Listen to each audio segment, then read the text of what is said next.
তারপর তারপর একদিন আর কোনো অভিযোগ থাকে না। খুব করে চাইতে থাকা জিনিসগুলোর প্রতি অনীহা কাজ করে। মনে হয় জীবনটা কেটেই যাচ্ছে, পাওয়া না পাওয়ায় আর কি বা আসে যায়। কারো থেকে সময় চাইতে ইচ্ছে করে না, কারো যত্ন পাওয়ার লোভ কাজ করে না, ভালোবাসা পেতে কিংবা ভালোবাসতে অনাগ্রহ বোধ হয়।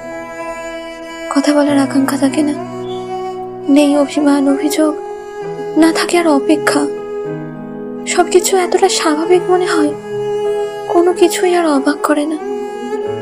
কারো ছেড়ে যাওয়া, থেকে যাওয়া, হারিয়ে যাওয়া এসবে খারাপও লাগে না। যেন জীবনে আশ্চর্য হওয়ার মতো আর কিছুই নেই। নির্দিষ্ট একটা সময়ের পর হয়তো আমরা সবাই পাওয়া না পাওয়ার হিসেবগুলো থেকে বেরিয়ে আসি।